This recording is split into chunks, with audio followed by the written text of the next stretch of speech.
Jean-Henri Fabre. Fabre, the great father of insects, was born in a small village called Saint-Léon in France in 1923. As his family was poor, he was placed under the care of his grandparents in a remote cottage in a mountain. The great nature was the only friend and teacher to Fabre, who lived without a friend in a solitary mountain. He carefully watched insects singing and observed grass growing. When he was 7 years old, he began to live with his parents in order to go to school. But his school was very poorly equipped, and Fabre had difficulty studying there.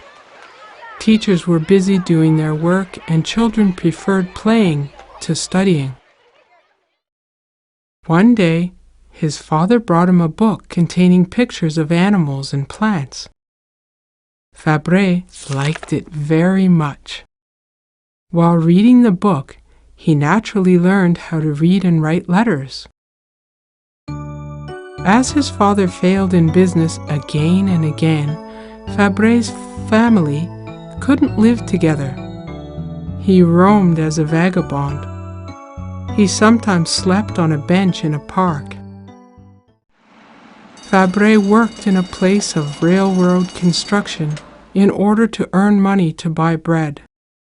But he couldn't buy bread on rainy days or when he was given a piece of work. Whenever he found his work hard and tough, he kept his hope by reading a collection of Louvre's poems. Well, I can't live this way. I'll study. Fabre studied while working day by day. As a result, he was accepted by a teacher's school.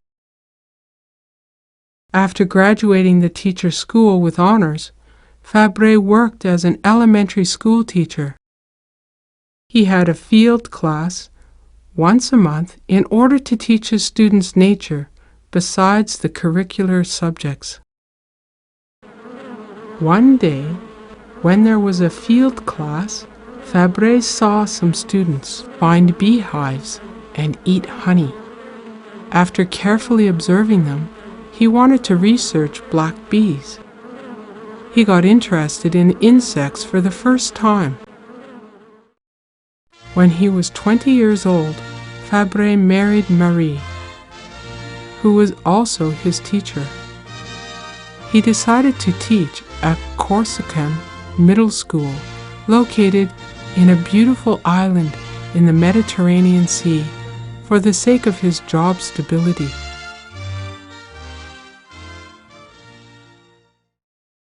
Fabre met Professor Tang Dong, a naturalist, in Corsica. Professor Tang Dong found Fabre's outstanding talent for observing animals and plants and recommended that he should be a doctor of biology. As he had wanted to study biology since long ago, he studied hard and obtained a bachelor's degree in biology. When he announced a thesis on hunting bees after a while, his name gradually became known to the world. Fabre wanted to be a university professor, but he was too poor to be a professor. One day, he was visited by the Minister of Education, Victor Delouis, who was deeply moved by Fabre's research spirit. Delouis conferred a medal of honor on Fabre. Fabre opened a lecture class for women with the help of Delouis, but he soon lost his job because of the opposition of the church and some jealous teachers. At last, Fabre decided to move to Orange. Being out of work, Fabre began to write books after thinking about it for a while. Fabre's books were so easy for children to read that they were popular. He wrote a lot of easy-to-read books dealing with mathematics, nature, and stories. When Fabre was 55 years old, his wife Marie died of a disease, and even his son died of a disease after a while. Fabre was deeply depressed by their death. While writing Souvenirs entomologiques, he named a species of bees after his son. While writing Souvenirs entomologiques, Fabre only observed insects enthusiastically. He was once arrested by a police officer who looked at him suspiciously when he was absorbed in observing insects absolutely motionless. Fabre continued his researches and announced his Souvenirs entomologiques, and as a result, he was able to own a small laboratory called Armas. But people didn't like him very much. They treated him as a strange old man and kept clear of him. Fabre completed Souvenirs entomologiques, Volume 10, at the age of 84. Then people came to see that he was a famous man and began to help him.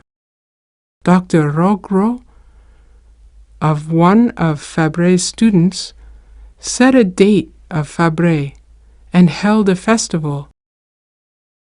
I want to see Armas. At the age of 90, Fabre walked with his family in Armas. And when his disease worsened in November of that year, he closed his eyes quietly in front of his family. When Fabre was buried, a ladybird sat on his coffin to lament his death.